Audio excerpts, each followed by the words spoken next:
Et salut tout le monde, bienvenue pour cette nouvelle vidéo qui va être un petit peu spéciale et certainement un petit peu bordélique, mais je vais faire au mieux. Je vais essayer de faire quelques montages pour aussi illustrer ce que je dis, etc. Donc qu'est-ce que ça va être cette vidéo? Simplement une vidéo de présentation de In the Wake of God. Qu'est-ce que c'est? C'est donc une extension non officielle, tout comme Ota, Horn of the Abyss, mais en version beaucoup plus fun et chaotique entre guillemets. En gros, Ota a essayé de suivre la lignée en vrai des extensions officielles. Ota, on dirait vraiment que c'est une vraie extension. Les équilibrages qu'ils apportent, c'est vraiment des équilibrages minutieux. Ils modifient le coût de quelques unités, les dégâts de quelques unités, de pas beaucoup, juste pour équilibrer les factions, pour que le PVP soit intéressant, etc. Donc Ota, c'est vraiment pour le côté compétitif, et Heroes 3 originel entre guillemets, c'est vraiment le côté pur de Heroes, je dirais ça comme ça. Et là c'est vraiment le côté plus fun et what the fuck en gros. Alors en gros, Wake of God, donc c'est Heroes 3.5 il l'appelle, et c'est vraiment ça en fait. Pour comprendre en une phrase comment c'est, je dirais que Ota c'est Heroes 3.1 et bah ça c'est Heroes 3.5. Voilà, on dirait qu'il y a 5 extensions qui sont passées entre temps, qui ont toutes apporté énormément de contenu. Et bah, on va voir ça ensemble. Il y a énormément de choses faisables et encore plus de choses d'ailleurs, parce que il y a désormais Hera qui existe. Enfin désormais, ça fait 10 ans, mais en gros Hera qui est donc un système en gros, un mode qui permet de rajouter des scripts et d'autres modes, etc. Donc qu'est-ce que ça veut dire? Ça veut dire qu'en rajoutant ces scripts, il y en a des mapmakers qui font des maps absolument folles en fait. Et ça change Heroes du tout au tout en fait. C'est incroyable les maps qu'ils font. Et justement, j'ai envie d'en faire, mais le problème c'est que j'ai pas envie non plus de me lancer directement dans une vidéo sans donner de contexte sur les maps à script de WoG, parce que, ouais, je vais dire WoG parce que In the Wake of God on dit WoG, parce que vous serez tous un petit peu perdus je pense, et c'est totalement normal vu la quantité d'informations et de changements qu'il y a sur WoG. Donc je vais essayer de couvrir globalement les changements. Je vais pas pouvoir tous les faire un par un parce que la vidéo durerait vraiment 12 heures. C'est même en 2 heures tu peux pas du tout couvrir, donc voilà, on va essayer de faire une vidéo pas trop longue, et je vais donc couvrir pas les trucs spécifiques, mais chaque catégorie de changement entre guillemets. Donc, mis à part le nouveau fond d'écran magnifique, qu'est-ce qu'on peut voir quand on va dans Single Scénario? On voit que ici on a un bouton WoG Option, ok? Et en gros ça va permettre de changer totalement le jeu, de A à Z. Alors, on peut voir, il y a des sous-catégories là, hop, enfin plutôt des catégories, et après des options dans ces catégories. Donc ici, on est par exemple dans la catégorie Wogify Setting, Game Enhancement and Hard-Coded Option. Donc ça va être des trucs, là ça va être de l'interface, Game Enhancement. Donc par exemple, voilà, rajouter un bouton pour acheter toutes les créatures. Vous voyez quand vous faites clic droit sur la case, vous voyez toute la description. Les héros peuvent être renommés, les villes peuvent être renommées, donc voilà, là rien de bien méchant, que des trucs, c'est de l'interface entre guillemets, c'est de la quality of life, il n'y a pas de changement. Par contre là, déjà, on entre dans des trucs assez différents. Hard-coded options, là ça va affecter vraiment le gameplay. Pourquoi? Parce que, par exemple, les tours de siège qui défendent les châteaux gagnent de l'expérience. Qu'est-ce que ça veut dire? Eh ben, si je clique droit, on va le voir. Au bout d'une semaine, elles font 200% de leurs dégâts. Au bout de 2 semaines, elles font 300% de leurs dégâts. 400, 500, etc., etc. Donc en fait, à chaque semaine, elles gagnent 100% de leurs dégâts initiaux en plus. Voilà. Donc mettons que elles auraient dû taper semaine 1, elles auraient tapé du 30, je sais pas. Et ben semaine 10, elles vont taper du 300, ou plutôt du 270, parce qu'il y aura eu 9 semaines qui sont passées. Donc voilà. Ça va être un truc qui va modifier vraiment le jeu et impacter le gameplay. Même si ça reste un truc assez mineur, voilà. Là, qu'est-ce qu'on voit juste au-dessus? Level 8, Dwellings Function as Normal. Et en mode, attends, comment c'est level 8? Oui, dans WoG, ils ont mis des créatures... En gros, c'est des évolutions des tiers 7 améliorées. Mais elles sont tellement puissantes qu'on peut pas dire que c'est des tiers 7++, en fait. C'est des tiers 8. Je m'explique. Un tiers 7+, un archange, par exemple, que vous connaissez tous dans Ota, a donc 250 PV. il peut raise et voilà. Mais bon, il y a 250 PV, et ben l'archange suprême, il a 500 ou 600 PV, je sais plus. Mais même 500, voilà quoi, c'est 2 fois plus. Donc c'est clairement pas juste un upgrade basique d'archange quoi, c'est vraiment un autre niveau quoi. Mais il coûte extrêmement cher, c'est fait pour être équilibré, et sur les maps faites par les joueurs, évidemment, si vous en avez, vous inquiétez pas que la difficulté adverse sera colossale. Voilà, même si c'est très fort, il y a toujours moyen d'équilibrer.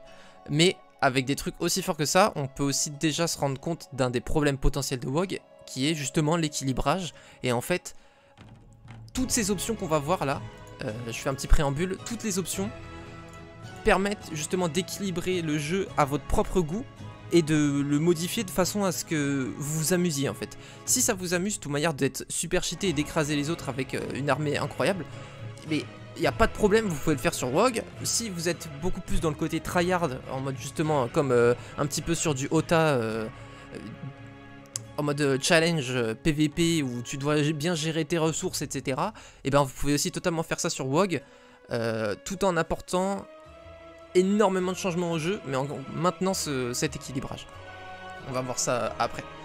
Bref, donc voilà, il y a aussi des nouveaux mobs, donc les niveaux 8 comme on vient de voir, mais aussi plein de mobs divers et variés, enfin plein, non, il n'y en a pas des centaines des nouveaux mobs, mais il y a, je dirais, peut-être 20 à 30 nouveaux mobs, ce qui fait quand même pas mal quoi. Notamment par exemple, voilà, les Sylvan Centaurs. Ça c'est une option qui me permet, si je veux, si je l'active, et moi je l'active, voilà, de fusionner des grands elfes et des centaures pour créer des centaures sylvains en fait, et donc bah c'est des archers centaures en gros, qui ont la propriété des grands elfes, qui tirent 2 fois, qui sont plus forts et qui ont la movement speed des centaures. Voilà, donc vous voyez le genre de délire en gros que ça peut faire. Qu'est-ce qu'on peut avoir d'autre d'intéressant? Oui, alors... Bon, là je pense que, enfin ouais, pour modifier la map c'est pas incroyable, ça c'est pas incroyable, on s'en fout un petit peu. Vous pouvez activer ou désactiver par exemple les semaines de monstres. En gros sur les maps de joueurs ça peut être extrêmement intéressant de désactiver ça. Pourquoi? Parce que les maps créées par les joueurs, des fois vous devez atterrir à un endroit bien spécifique avec un bateau, et si il y a un mob qui spawn avec la semaine des monstres, et ben vous pouvez plus débarquer à ce bateau, et vous pouvez plus débarquer avec ce bateau à la case sur laquelle vous étiez destiné à atterrir, et du coup bah en fait vous pouvez juste plus finir la map, c'est mort parce que vous êtes bloqué et il n'y a aucun moyen d'enlever ça, ou alors vous devez éditer votre save, etc. Bref, c'est un vrai casse-tête. Donc ça par exemple ça peut être une option très intéressante. Vous décochez, hop, c'est bon, plus de semaine de monstres, plus de problème de sneaker les maps challenge, juste, même sans map challenge, juste les maps créées par les joueurs. Voilà, sur lesquels vous avez investi énormément de temps, et au bout de 12 mois, vous vous rendez compte que, ah bah, super, il y a un stack de gobelins qui pop, je peux plus bouger. Bref, on a plein de petits trucs comme ça. Oui, si, j'ai pas mentionné ça. Il y a aussi un autre système très important, c'est l'expérience des créatures. En fait, vos créatures, au fur et à mesure du combat, elles vont gagner de l'expérience. Et ça va simplement augmenter en fait leurs caractéristiques. Que ce soit l'attaque, la défense, les dégâts, les HP, etc. Toutes les unités par exemple, à chaque niveau d'expérience, gagnent 5% de PV max. Elles peuvent être jusqu'au niveau 10 maximum. Donc en gros au niveau 10, les unités gagnent 50% de vie max. Donc un archange niveau 10 aura 250 plus 50% de 250, donc 125. Donc il aura 375 points de vie maximum. Aussi les créatures, tous les X niveaux, vont recevoir des compétences spéciales qui leur est propre. Par exemple, les guerriers squelettes, ou les squelettes tout court même, vont avoir bouclier des vents, air shield, qui va donc réduire les dégâts des projectiles sur eux. Donc en fait c'est un petit peu un côté RP, parce que bah, forcément les squelettes, quand tu tires une flèche dessus, c'est pas censé être très efficace. Et donc voilà, ils ont essayé d'apporter des modifications logiques entre guillemets. Les diablotins vont pouvoir voler, avoir protection contre le feu, etc. Voilà. Tout le monde va avoir des bonus liés à leur créature propre, quoi. Genre, les créatures vont avoir des bonus liés à leur propriété, quoi. Et donc ça rend le jeu super intéressant. Pour moi, en tout cas. Je trouve ça vraiment très cool. Et enfin, un autre aspect qu'il faudrait aborder également... ce sont les modifications potentielles des skills de héros. Je m'explique. Il y a des skills forcément dans Heroes 3, c'est des mimes, genre personne le prend, ça pue sa race, c'est nul. Exemple, artillerie. Artillerie augmente les dégâts de votre baliste dans Heroes 3. Bon, qui joue baliste? Personne, c'est normal, c'est nul à chier. Et bien, avec Skill Enhancement ici, je peux cocher artillerie, et là, ça rework le skill artillerie. Donc si je le coche, et ben qu'est-ce que ça fait maintenant artillerie? Ça fait déjà la baliste de base, ça c'est sans skill artillerie, va faire 1 à 50 points de dégâts plus le niveau de votre héros. Donc si vous êtes niveau 10, elle va faire entre 11 et 61 points de dégâts à un stack ennemi avant même la bataille, que vous attaquiez ou vous défendiez. Donc ça veut dire que elle va faire entre 11 et 60 points de dégâts à un stack. Voilà, vous attaquez 30 gobelins et ça se trouve elle va en tuer 5 avant même que la bataille commence. Ça peut pas tuer un stack entier, vous gagnez l'expérience, bref ça on s'en fout, c'est du détail. Et ensuite qu'est-ce que ça fait, qui est intéressant, les ammo cartes, donc chariot de munitions, va augmenter de 100% les dégâts de votre baliste, si vous avez les deux en gros, tant que vous avez un ammo carte ça augmente de 100% les dégâts que vous faites avec votre baliste. Et en plus, là c'est là où le skill artillerie devient encore plus intéressant du coup, si vous l'avez en basique, ça augmente encore de 100% les dégâts, vous l'avez à Advance 200%, Expert 300%. Donc en gros ça vous permet de faire, au final si vous avez le ammo carte et Expert en artillerie, vous faites 400% des dégâts en plus pour ce skill qui fait des dégâts avant la bataille. Donc vous pourriez tuer très bien 50, 100 gobelins ou un BMO, ça dépend, peu importe, suivant le niveau de votre héros, et ce avant même le combat. Donc ça peut être très fort, ne serait-ce que pour clean la map, voilà, avant chaque IA que vous affrontez, et vous endommagez beaucoup un stack, voilà. Ça peut être très intéressant, et du coup ça peut rendre des skills comme ça intéressants. Mais ça tout seul, en fait, ce serait pas très fort artillerie. Du coup, qu'est-ce que je peux faire aussi? Je peux sélectionner Enhanced War Machine 1 ou 2 ou 3. Alors, c'est déconseillé de tous les prendre, sinon les War Machines deviennent beaucoup trop fortes. Mais, si vous voulez, c'est une option. En gros, qu'est-ce qui fait par exemple le 1? Voilà, les catapultes peuvent tirer des boules de feu, les balistes, les tentes de premiers soins et les chariots de munitions ont plus de vie pour chaque niveau de votre héros. La baliste réduit l'attaque speed des adversaires. Bref, voilà, je vais pas tout couvrir en détail, mais ça vous permet donc d'altérer, vous voyez, les War Machines et de faire en sorte qu'elles soient très fortes si vous voulez, genre que ce soit vraiment un truc autour desquels vous devez jouer. Par exemple, je sais que le 2, c'est le 2 ou... Oui, voilà.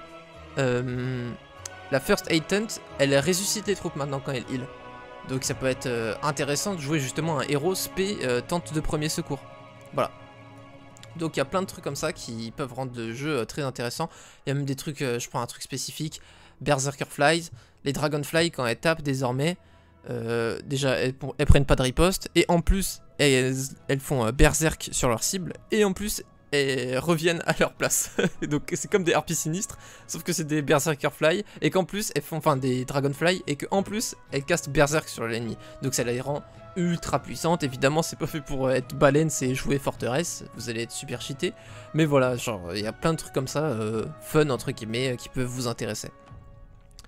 Et il y a toutes les, voilà, tous les skills en gros qui sont modifiés, qui peuvent être altérés. Par exemple Tactics, c'est plus du tout le Tactics qu'on connaît, c'est juste ça fait plus 1 ou plus 2 ou plus 3 speed à toutes vos troupes. Je trouve ça nul à chier et jamais j'activerai, parce que pour moi Tactics ça doit rester tactique, genre c'est un élément crucial du combat d'un héros, donc c'est ridicule pour moi, mais voilà, s'il y en a qui sont saoulés par Tactics de base, ils peuvent modifier ça. On a plein d'autres options évidemment, on a plein d'objets d'aventure qui ont été créés, on a plein non pas de sorts, mais de créatures, et aussi de récompenses en fait. Il y a par exemple des living scrolls qu'on peut activer. Et ben, par exemple ça va être un parchemin de sort mais vivant, et en fait qu'est-ce que ça fait, ça permet de lancer le sort en fait quand vous l'avez équipé. Ça lance le sort dès le début du combat à 20% de chance, fois le nombre de living scrolls que vous avez équipé. Donc si vous avez 5 living scrolls de slow par exemple, non seulement ça vous fait le sort de slow dans votre livre des sorts comme un scroll normal, mais en plus si vous en avez 5, ça fait 100% de chance que dès le début du combat votre héros va lancer slow. Et du coup ça peut être extrêmement intéressant en fait de jouer autour de Living Scroll. Vous avez un Living Scroll Implosion, voilà, 20% de chance d'avoir de lancer Implosion dès le début du combat. Bref, voilà. Plein de genres de trucs comme ça qui n'existent pas du tout dans les Heroes de base. Qu'est-ce que je pourrais vous dire d'autre? Ouais, aussi au début on peut Wogify les maps. Alors moi j'active Wogify, mais demandez avant. Donc je vais vous faire un petit exemple tout de suite. On va créer une game. Je vais mettre en difficile juste pour avoir des ressources au début. Alors on voit qu'on a que 9 factions. Hein. Il y a... Ouais, je vais aborder les modes après, mais il y a plein de modes juste en plus de tout ça. Des modes que vous pouvez télécharger pour vous ajouter des factions, jouer ce que vous voulez. Il y a par exemple les modes pour ajouter la faction du Covenant de Halo, donc les aliens de Halo pour ceux qui connaissent. Voilà, bah, vous pouvez les jouer, plein de trucs comme ça quoi. Je prends n'importe quoi, on s'en fout. Hop, je lance. Là il va me dire, voulez-vous Wogify la map? Qu'est-ce que ça veut dire? En gros en fait ça veut dire que on modifie les éléments de la map pour que ce soit une map WOG. En gros, je sais pas, on va dire un jardin du savoir. Donc le petit truc, quand tu passes, il te donne plus 1 knowledge à ton héros. Et ben il va être modifié, peut-être, enfin c'est pas obligatoire, hein, tout n'est pas modifié. Mais il va être, on va dire, je sais pas les stats, mais 10% de chance d'être modifié en une structure de WOG. Donc une nouvelle structure que nous on connaît pas a priori. Moi j'en connais certaines parce que quand même j'ai beaucoup joué à WoG. Mais voilà, pour ceux qui connaissent pas WoG, vous ne les connaîtrez pas. Ça peut générer aussi par exemple des dwellings de niveau 8 justement dont on parlait. Pour des suprêmes archanges ou quoi. Ça peut modifier les créatures pour que ce soit des créatures WoG. Bref, du coup, vu qu'on joue à WoG, évidemment qu'on veut Wogify la map. Donc on fait oui. Ensuite là ils vont me dire ok, la Wogification va commencer. Est-ce que vous voulez aussi faire des WOG options? Et je vais dire oui. Et là, il va me proposer plein d'options en plus pour modifier mon jeu. Donc, les flyers ne peuvent plus voler, mais ils n'ont plus de riposte. Je comprends pas l'intérêt, donc je le coche pas. Les créatures rapides sont lentes et les créatures lentes sont rapides. Donc, en gros, vous voyez, vous pouvez vraiment altérer le jeu, faire des trucs fun, entre guillemets. Voilà, je vous laisse tout lire. De toute manière, vous pouvez mettre pause, hein, c'est self-explanatory, vous comprenez très bien ce que ça veut dire. Moi je vais faire pour que... Non, je vais pas, même pas cocher que mon héros commence niveau 5, je vais rien activer, mais juste je vous montre voilà ce qu'on peut faire. Voilà, juste ça j'aime bien, les héros peuvent avoir 10 skills plutôt que 8 max. Il y a aussi des moyens avec des modes d'avoir tous les skills du jeu, bref, on verra ça plus tard. Et toutes les villes ont une Warlord Banner en face, parfait, comme ça je vais vous montrer ce que c'est. Voilà, donc là...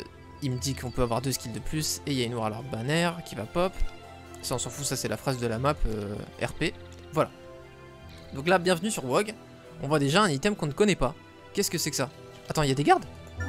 Ah non, c'était bugué, ok d'accord. C'était bugué, il n'y a pas de garde. C'est une Warlord Banner. Et donc en gros, là, j'ouvre l'interface de mon héros. On voit des nouveaux éléments. Déjà, on voit que les icônes de spell power, d'attaque, etc. c'est différent. Alors, qu'est-ce qu'on a déjà là-haut, avant de montrer la Warlord Banner? On va cliquer sur notre icône ici, qui est en fait l'icône du Commander. Qu'est-ce que c'est que le Commander? C'est une unité propre à votre faction. Moi je suis Conflux, donc c'est le Astral Spirit, mon Commander, donc il ressemble à ça, on dirait un Ifrit vert en fait. Donc chaque faction a son Commander propre, et c'est une unité qui va upgrade, enfin monter de niveau avec votre héros en fait. Donc... on voit, voilà, il a 53 points d'expérience actuellement, parce que mon héros a commencé avec 53 points d'expérience, et son prochain niveau, ce sera quand on aura 1000 d'expérience, tout comme mon héros. Donc en gros, en général, le commandeur level up à la même vitesse que votre héros. Ensuite, chaque commandeur, à chaque niveau, va gagner lui aussi des skills, mais vous pourrez choisir quel skill prendre, contrairement au héros où c'est aléatoire les skills qu'ils vont vous proposer. En gros, ils vont vous proposer est-ce que vous voulez monter attack skill, defense skill, hit point skill, etc. Et en fonction de ce que vous prenez et des combinaisons, vous aurez des bonus et à la fin votre commandeur sera très puissant et ce sera vraiment une unité sur laquelle il faudra compter. Voilà, je vais pas rentrer trop dans les détails, il y a trop de trucs, mais si vous voulez lire, je vous fais des clics droits, vous pouvez mettre pause, hop, dégâts, magic power et speed. Ok, chaque commandeur commence avec un sort propre au commandeur, donc à la faction, et une compétence.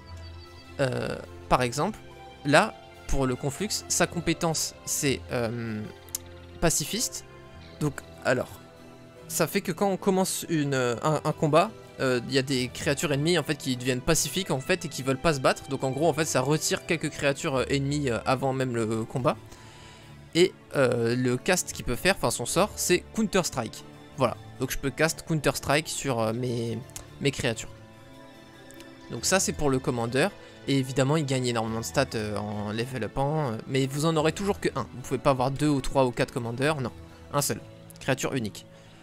Alors là j'avais activé l'option pour avoir une Warlord banner devant mes villes. Comme ça je peux vous montrer. Parce que c'est un item WOG et qui est très spécial. Et donc je trouve ça super cool de vous le montrer maintenant. Alors déjà avant même de parler de la Warlord banner, je vais double-clic sur mes pixies. Donc là on voit que c'est des pixies avec des stats normales, pas de souci. Si je clique droit sur elle, waouh, qu'est-ce que c'est que cette interface de fou? Eh bien c'est l'expérience des troupes dont je parlais en fait au début. Donc on voit que par exemple si elle passe novice, donc si je prends 1000 points d'XP avec ces pixies dans mon armée, et ben elles vont passer en rang novice et du coup elles vont gagner 1 de défense, 5% de vie max, donc ça va pas changer grand chose vu qu'elles ont 3 PV. Et caster, elles vont avoir 20% de chance de cast ici, caster Disrupting Ray. Ça c'est un petit peu compliqué, donc je vais juste les 2 derniers trucs. On va plutôt s'arrêter à speed pour l'instant. En gros elles vont gagner 1 défense et 5% de vie. Si elles passent trained, elles vont gagner 1 d'attaque, 1 défense et 10% de vie. Ensuite si elles passent skilled, 1 d'attaque, 1 défense, 1 de dégâts max. Donc ça c'est extrêmement puissant forcément sur les unités bas niveau. Et 15% de vie. Ensuite à Proven, elle gagne aussi 1 dégât minimum et 1 de speed. Voilà, et du coup pour au final atteindre à 10 sur 10, elles vont gagner 3 d'attaque, 3 de défense, 2 dégâts max, 2 dégâts minimum, ce qui est monstrueux, et 2 de speed. Donc elles deviendront beaucoup plus puissantes que des pixies vanilla quoi, normal. Maintenant, qu'est-ce qu'il y a d'intéressant? On a vu donc les 3 lignes que je voulais pas mentionner direct pour pas tout compliquer direct. Caster, ennemi et résistance. Qu'est-ce que ça veut dire? En bas on voit qu'il y a 3 compétences là qui pour l'instant sont grisées parce que vu qu'elles sont en basique elles ne sont pas encore débloquées. Mais en fait elles vont se débloquer au fur et à mesure qu'on level l'unité. Donc des novices, elles auront 20% de chance, enfin elles auront débloqué caster et résistance, elles auront 20% de chance de proc caster et elles auront 2% de résistance. Qu'est-ce que ça veut dire caster? En fait ça veut juste dire qu'elles ont une chance de lancer un sort après leur attaque. Là, elles auront donc 20% de chance de caster un sort après leur attaque. Et ce sera quoi? Ce sera Disrupting Ray. Ça varie suivant l'unité. Elle, en l'occurrence, les pixies, elles castent Disrupting Ray. Donc c'est le sort qui réduit de entre 3 et 6 la défense de la créature adverse sur laquelle vous le castez. Du coup, dès qu'elle taperont une unité, et vous pouvez faire des one stack avec. Vous faites 3 one stack qui tapent toutes les 3 l'unité. Ça va lui faire 3 Disrupting Ray sur la gueule. Ça va lui enlever, j'en sais rien... 15 d'armure et voilà, vous allez frapper beaucoup plus fort après le stack forcément. Mais s'il n'y a que 20% de chance, attention que ça marche hein. Et 65% au maximum. Ensuite résistance, on voit qu'on a 2, 4, 6, 8, 10 jusqu'à 20. C'est juste comme les nains, chance de résister et donc d'ignorer le sort en fait, simplement. Donc 2% niveau 1 c'est nul, 20% c'est beaucoup mieux quand même, mais c'est pas non plus incroyable, mais bon. C'est toujours ça de prix, et bon, c'est des unités de tier 1 pas améliorées, donc heureusement que c'est pas non plus trop cheaté. Et enfin, ennemi, qu'elle débloque à partir de Adept, et qui va jusqu'à 50% à Ace, elles feront donc jusqu'à plus 50% de dégâts aux squelettes. Voilà, quand elles frapperont des squelettes, à la manière des génies et des ifrites, ou des titans et des dragons noirs, ou des archanges et des diables, et bien voilà, elles vont frapper plus leurs ennemis jurés, les squelettes. Voilà, et là on peut voir que je vais aller plus rapidement pour les élémentaires d'air, mais eux, vous voyez, ils ont des bonus totalement différents. Alors ils ont toujours jusqu'à plus 50% de vie, et ils gagneront plus de speed, 4-4-4-3, mais surtout, voilà, les compétences qu'ils débloqueront. À partir de skilled, on voit qu'ils peuvent fly, donc ils vont ignorer les obstacles, hein, comme il y a marqué. Light immune. Lightning Spell Immune à partir de vétérans. Donc ça c'est extrêmement fort parce que de base ils sont vulnérables aux éclairs, les élémentaires d'air. Donc quand vous faites une foudre ou une chaîne d'éclairs, ça les détruit en x2 dégâts. Et ben là ils vont être immunisés à Lightning Bolt, Titan Lightning Bolt qui est un... Attends, lui il est dans de base? Non il est pas de base je crois. Et Chain Lightning. Donc ouais, il y a des nouveaux sorts en fait. Et enfin, à partir de novice, ils seront affectés par Air Shield. Logique, hein, je vous dis, c'est lié à l'unité. À partir de novice, ils seront affectés par Basic Air Shield. Donc moins 25% de dégâts. À partir de Proven, ce sera Advanced Air Shield, donc moins 50% de dégâts. Et à partir de Elite, ce sera... Pourquoi Mass plus R? Je vois pas pourquoi c'est Mass, parce que je pense pas qu'il caste sur toute l'armée. Mais bon, bref, ce sera en gros en expert. Donc voilà, 75% de dégâts en moins à distance. Ensuite, maintenant qu'on a vu à peu près comment ça marche l'XP des troupes, on va équiper cette Warlord Banner sur une unité. On va l'équiper sur les Pixides. Alors qu'est-ce que ça fait? On voit que maintenant ils ont un petit rond là. Ok, ça veut dire qu'elles ont justement une Warlord Banner d'équipée. Je clique droit dessus. Hop, on voit effectivement, elles ont un artefact actuellement, c'est la Warlord Banner. Et on voit quand on met la souris dessus, en bas, là, vous voyez la phrase qui apparaît disparaît quand j'enlève, vous remets ma souris. Plus 2 health à la créature, ce qui est donc extrêmement puissant pour des Pixides, parce que c'est plus 2, ça nous fait passer 3 à 5, ce qui est monstrueux. Et double le bonus actuel de vie en combat. Qu'est-ce que ça veut dire? En fait, c'est beaucoup plus simple que ça en a l'air. C'est juste qu'en gros, novice, au lieu de donner plus 5% de vie, il donnera plus 10% de vie. Et au lieu d'avoir plus 50% en ace, bah, vous aurez plus 100%. Voilà, tout simplement. Et en gros, quand je clique droit dessus, on voit qu'on peut modifier. Là, de base, j'étais sur le truc health, parce que de base, ça se met sur les PV. Mais vous pouvez très bien modifier l'attaque, la défense, ou les dégâts, ou la speed. Sachant que là, vous voyez que à chaque fois, en plus, ça double le bonus lié à l'XP. Donc en gros, si je prends le bonus qui augmente les dégâts, et ben si je suis élite avec, et ben au lieu d'avoir plus 2 minimum damage et plus 2 maximum damage, je vais avoir plus 4, ce qui est monstrueux évidemment. Je passe de 1 à 2 à 5 à 6, plus le plus 1. Donc je passe à plus 5 en fait. Donc ça peut être extrêmement fort de prendre des dégâts sur les unités bas niveau. On peut faire aussi speed si on veut faire un stack super rapide, etc. etc. On peut aussi augmenter la vitesse à laquelle ils prennent de l'expérience, sachant qu'on peut modifier. Hein. Je peux très bien commencer comme ça, je la monte un petit peu de niveau, et dès que je suis en mode « Ah c'est bon, elles sont assez haut niveau je modifie, et je fais pour que par exemple, elles ignorent 25% de l'armure de l'adversaire. On peut faire ça, ou 25% de chance de bloquer 50% de dégâts, ou avoir 2 ripostes supplémentaires à la manière des griffons. Enfin plutôt d'une Counter-Strike. Et voilà. Donc ça c'est ça. Ah, ça je peux checker. Ah, je peux checker ce qu'est le bonus quand elles sont en fait. Les Pixides qui upgrade en fait. Aussi, qu'est-ce qu'on peut voir juste, c'est que il faut beaucoup plus d'XP pour les unités de plus haut niveau.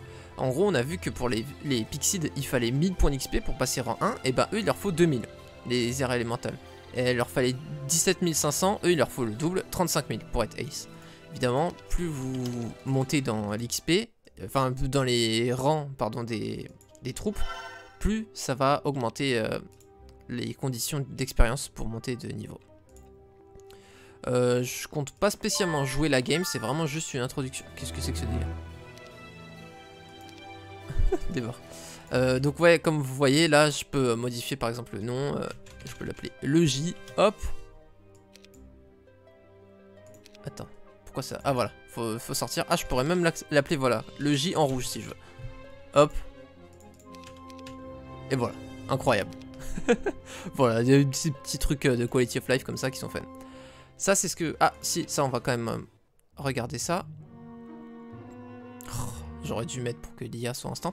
Vous voyez, c'est un treasure chest. Alors le clic droit est bugué. Faites pas attention, c'est avec mes mods et tout, on s'en fout. C'est un coffre au trésor, mais on va voir qu'il est très différent. Donc voilà. Vous trouvez un coffre, vous pouvez soit garder l'or, soit le donner à vos troupes pour qu'elles s'améliorent. Et donc j'ai le choix, est-ce que je veux 1500 pièces d'or, ou, là c'est pas de l'expérience, c'est améliorer 4 storms élémentales. Mais ça peut être plein d'autres trucs. Ces coffres là, ils peuvent nous donner des bonus au stade principal, donc attaque, défense, pouvoir, spell power, etc. Ça peut être augmenter nos skills secondaires, ça peut être énormément de choses. Donc voilà. Ça, qu'est-ce que c'est? Ça c'est du mithril. Du mithril, qu'est-ce que c'est? C'est une nouvelle ressource qui a été implémenté avec justement WoG, et on peut voir l'utilisation et le nombre de mithril qu'on a en faisant clic droit sur notre Kingdom Overview ici. Donc il me dit j'en ai 3, est-ce que vous voulez voir sur quoi vous pouvez le dépenser? Je fais oui. Et là voilà, hop, qu'est-ce que c'est que ça? On voit qu'on peut dépenser 4 mithril si on veut pour doubler la production pendant une semaine d'une mine de bois, de pierre ou de ressources rares. Si on veut le faire pour une mine d'or, et donc doubler, avoir 2000 or au lieu de 1000 par jour pendant une semaine, eh bien il faut payer 7 mithril pour le coup. On peut aussi upgrade les windmills et les water wheels à vie pour doubler leur production avec 5 mithril. On peut upgrade, ça c'est très intéressant, les dwellings des créatures. Donc en gros pour qu'on y recrute des créatures améliorées et non pas des créatures de base. Donc c'est entre 1 et 3 le coût suivant le tiers de la créature à recruter. Voilà, placer un terrain magique sur ta ville si tu veux en gros combattre quand tu défends ta ville, que ce soit du terrain magique si tu veux, donc pour avoir grand maître dans toutes les magies pour toi et l'attaquant, ou alors à l'inverse mettre un terrain anti-magie, etc. Bref, voilà.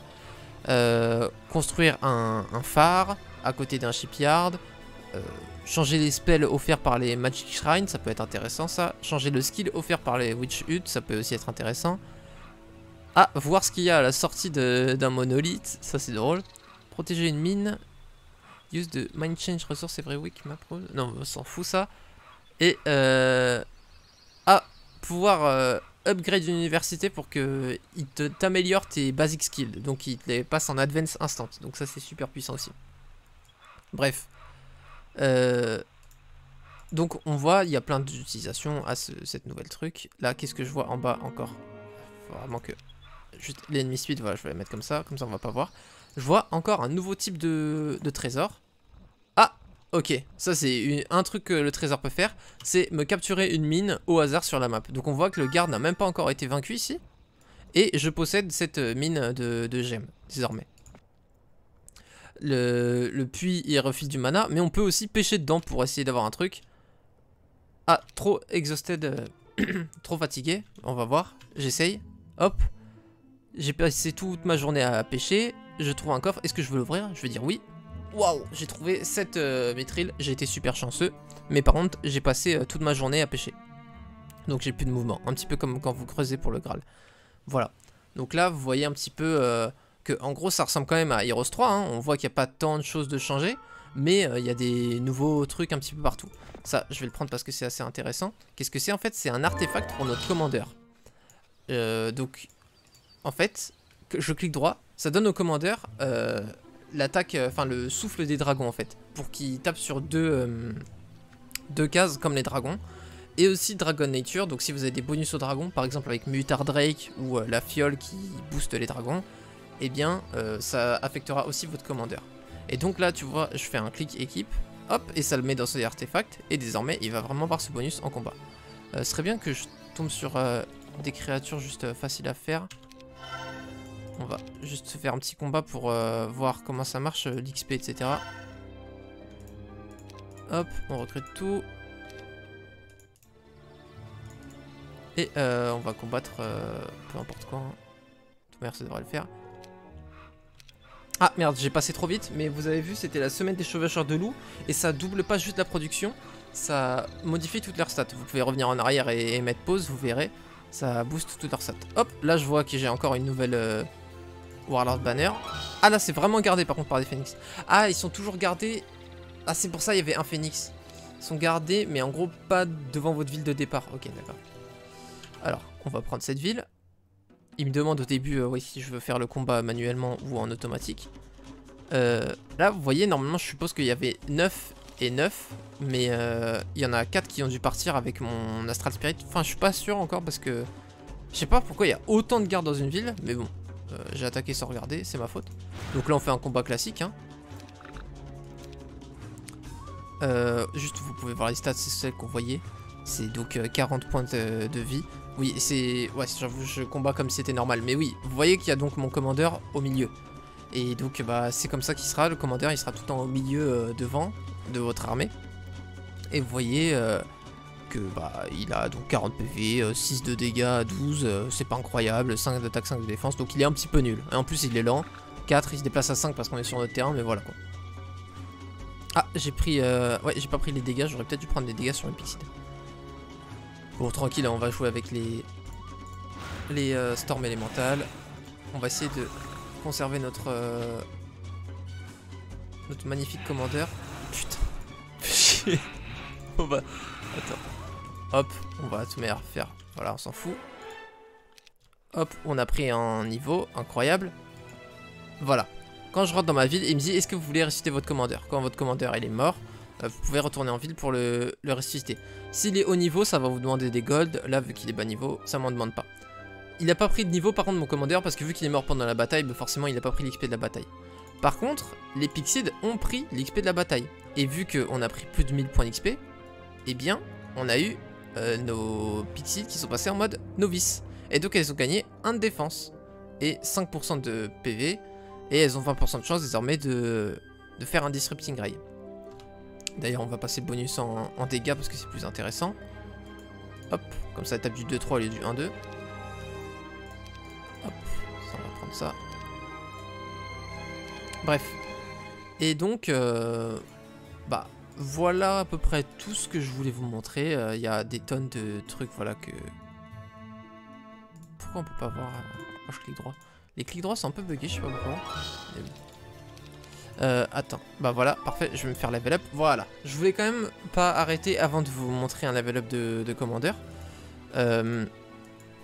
Donc là, il me laisse le choix entre booster l'attaque skill, le defense skill, hit point, damage, magic power ou speed. En gros, c'est pas compliqué, il montre hein, quand tu cliques droit. Ça va faire passer sa speed de 4 à 5. Ensuite, ça a 5 rangs. Chaque skill a 5 rangs. Tu peux passer de rien du tout à Basic, Advanced, Expert, Master, Grand Master. À Grand Master, il aura 10 de speed par exemple. Donc si je mets 5 niveaux dans Grand Master Speed, enfin dans Speed, eh bien il aura 10 de speed. Si je mets 5 niveaux dans Attack Skill, il aura 30 d'attaque. Si je mets 5 niveaux dans Damage, il aura plus 100% de dégâts. Et en plus, la formule là, 10 skill gives Basic 8 plus level x4. Bref, vous avez la formule, je la connais pas par cœur, on s'en fout. Ça augmente les PV, la défense, etc. Chose importante à noter, c'est ce que vous voyez en bas. Vous avez vu, with, par exemple, on va prendre avec l'attaque, voilà. With Master Attack, donc à partir de 4 sur 5, quand vous mettez 4 points de talent dans un skill, et votre commandeur, il va gagner un skill supplémentaire pour chaque autre skill qu'il a en Master. Donc si j'ai Master Attack, donc 4 points en attaque, et Master Defense, donc 4 points en défense, eh bien, il y a marqué With Master Attack and with Master Defense Skill, j'aurai Reduce Enemy Defense by 50%. Donc dès que mon commandeur attaquera une unité, il ignorera 50% de la défense de l'adversaire à la manière d'un BMO. Voilà, à condition qu'il ait et Master Attack et Master Defense. Mais si j'ai et Master Attack et Master Defense et Master Hit Point, non seulement il aura ça, mais en plus il aura, vous voyez, with Master Hit Point skill Fearsome, donc il fera peur comme un dragon d'azur, et en plus, du coup on aura aussi la combo de défense et de Hit Point, et du coup, si on voit Defense with Master Hit Point, Endless Retaliation. Donc non seulement il va ignorer 50% de la défense de l'adversaire, en plus il va faire Fear comme un dragon d'azur, et en plus il aura riposte illimité. Voilà. Donc ça c'est très intéressant je trouve, parce que vous pouvez vraiment build votre commandeur comme vous voulez. Vous pouvez choisir jusqu'à 4 skills. Voilà, you may have 4 out of 6. Donc vous pouvez pas tout prendre. Et vous pouvez avoir que 6 extra skills. Donc là ce qu'on vient de voir c'était des extra skills. L'ignore de la défense, Fearsome, pas de riposte, etc. Mais il y a plein de trucs intéressants. Là vous pouvez avec attaque et speed, il peut tirer votre commandeur. Donc ça devient un range. Avec Magic Power et dégâts, vous avez Dester. Donc comme une gorgone. Avec Hit Point et Damage, il attaque 2 fois. Il peut attaquer tout autour, il fait tout le temps max dégâts, vous voyez, il y a plein de trucs très stylés. Ah, c'est moi, désolé pour... Attendez. Excusez-moi pour cette petite aparté Discord.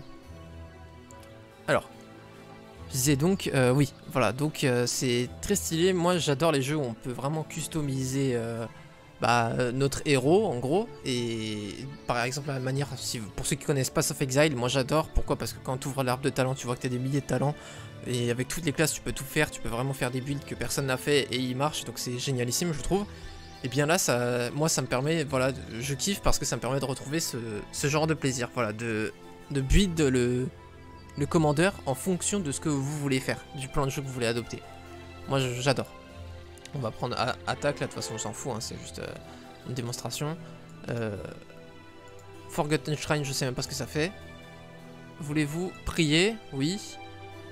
Spirit are benevolent and grant your troops a blessing for the next battle. Ok, bah donc j'ai une bénédiction visiblement pour la prochaine bataille. Donc on va aller se battre pour voir ce que c'est la bénédiction. Horde de Pixie, hop, on va se combattre. Ah voilà, c'est ça que ça avait fait. Ancient Spirit, voilà, bon bah pour ce combat on a protection contre la terre. Donc ça sert à rien du tout, mais voilà, on l'a. Hop, on fait les petits dégâts. Et on va refaire ça. Voilà. 159 points d'XP. Et du coup, on voit que notre commandeur, voilà, il a 1200 points d'XP parce qu'il a eu plus 1000 avec le coffre, plus ses 150 du combat. Et ça, par exemple, Saphir de Defense, ça donne instantanément un bonus de Defense à notre commandeur. Donc si vous voulez pas prendre Defense, faut pas le prendre. Ah bah si. Ah, parce que j'avais pas encore pris Defense, il me le prend pas. Il m'a juste fait plus de défense, le cristal, je crois. Bon bah, pourquoi pas. Et on va finir sur cette mystérieuse créature Dwelling. Tu entres et il te demande 3000 gold. Je fais ok. Ok, ça me donne énormément de Pixie à recruter. Bon bah voilà. Pour 3000 gold, on a eu 120 Pixie. Et voilà. Donc on va arrêter là la démonstration, en tout cas in-game. Est-ce que j'ai oublié quelque chose? Je pense pas avoir oublié tant de choses que ça parce que je veux pas non plus tout vous montrer parce que comme je vous dis, il y a vraiment énormément de choses. Ah si, je sais ce que j'ai oublié. J'ai oublié les modes. Donc je reviens, je vais vous montrer ça. Ok. Et donc nous revoilà dans mon dossier Heroes. Donc dans mon ERA 2.46. Donc ERA c'est, encore une fois c'est un add-on de WoG. Donc c'est dans mon dossier WoG. De toute manière on voit que j'ai des trucs voilà, qui s'appellent WoG, etc. Et en fait sur internet vous pouvez DL, que ce soit des maps ou des mods. Et donc j'ai un dossier qui s'appelle mod. Et donc tous ces dossiers là sont des mods, chaque dossier est un mode qui altère en fait simplement le jeu comme je le veux. Qu'est-ce que je pourrais vous montrer? Neutral Split par exemple, ça me permet de, quand je clique droit sur un stack adverse, on voit en combien de stacks ils vont être divisés, le nombre exact qu'ils sont, et s'il y a des stacks upgrade ou pas. Vous avez pu le remarquer là dans l'extrait quand on a joué, quand je faisais clic droit sur une unité ennemie, et ben justement on voyait le nombre de stacks qu'ils allaient être et le nombre qu'ils étaient, etc. Et si le nombre il est rouge, c'est qu'ils veulent se battre. S'il est orange, c'est qu'ils sont neutres, quoi, si je peux les intimider. Et s'ils sont verts, c'est qu'ils veulent me rejoindre. Donc c'est peut-être considéré comme de la triche, mais en gros pour les maps challenge, c'est normal en fait et il faut l'utiliser. C'est recommandé d'utiliser pour les maps challenge. Donc voilà. Donc ça c'est... En fait, c'est des modes en gros que je peux rajouter et qui altèrent encore beaucoup plus le jeu, encore plus que voilà toutes les options qu'on a vues jusque-là in-game. Et enfin, je me suis fait un petit dossier réserve de mode, voilà, réserve test lag, tout ça. Faites pas attention, j'ai fait des tests et tout, mais c'est bon, j'ai résolu le problème hier. C'est pour ça que depuis hier, je veux faire des vidéos sur WoG, c'est parce que j'avais un lag depuis des années et en fait, il fallait juste modifier un fichier ini, mettre CPU patch à 0. Bref, ça pour dire que ici du coup ça c'est des trucs que j'ai déjà DL mais je les mets de côté pour l'instant, ils sont pas effectifs dans mon jeu mais dès que je veux je les copie-colle. Et donc il y a des modes, par exemple Fast Battle Animation c'est un mode, et aussi des maps, donc Alexander the Great, Deadlift, Dragon Lord, Dream Quest of Lost Kadak, je sais même pas ce que c'est, tout ça, bref tout ça c'est des maps. Et en fait, ces maps, donc je les ai jouées tôt ou tard, ou sinon je veux les jouer. Et j'en ai fini quasiment aucune. Les maps ERA sont très compliquées et très différentes des maps que vous connaissez. Vous allez voir, c'est vraiment un délire parce qu'il y a des scripts dedans. Et c'est assez fou ce qu'ils ont fait. Et j'ai hâte de vous montrer tout ça. Je vais vous montrer, hein, je vais faire des vidéos dessus, ça va être un kiff. J'ai trop hâte. Et en gros... c'est comme ça que vous téléchargez des mods ou des maps, vous les mettez juste dans mode, et la map vous la mettez dans map, et puis ça prend 2 secondes et c'est fini. Voilà, et je voulais juste vous montrer ça, que du coup si vous pouvez rajouter des mods pour encore plus altérer votre jeu et le personnaliser encore plus comme vous le kiffez en fait, simplement. La clé de WoG, c'est vraiment de savoir ce qui vous fait plaisir et d'arriver à adapter le jeu à vos envies en fait. Vous pouvez vraiment modifier énormément le jeu de plein de façons, et donc franchement tout joueur de Heroes est obligé d'adorer WoG dans un certain settings. Peut-être que vous avez testé et que vous n'avez pas trouvé votre setting, c'est pour ça que vous aimez. Moi en tout cas j'en suis intimement convaincu que si vous aimez Heroes 3, c'est sûr qu'il y a une ou plusieurs façons de jouer à WoG qui vous fait kiffer autant que le Heroes 3 classique, voire plus. Voilà. Sur ce, j'espère que le tuto a été un petit peu passable, parce que franchement c'est pas fastoche de faire un tuto sur WoG, et j'avoue que moi, bah, vous avez vu, je travaille pas beaucoup mes vidéos, on dirait des rediffs de live, parce que voilà, moi je tourne pour le kiff, et c'est moins mon kiff de monter, je préfère jouer, du coup bah voilà, je fais pas beaucoup de montage et tout, et donc sans montage, expliquer WoG c'est vraiment un délire, mais j'espère que vous allez kiffer.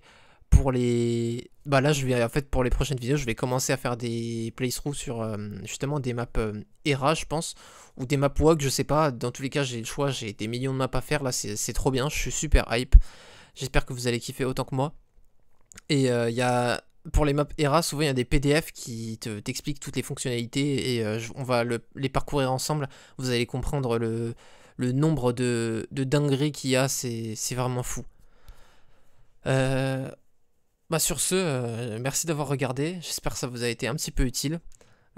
J'ai pas fait de tuto sur comment l'installer et tout, parce que la vidéo est déjà assez longue, donc voilà.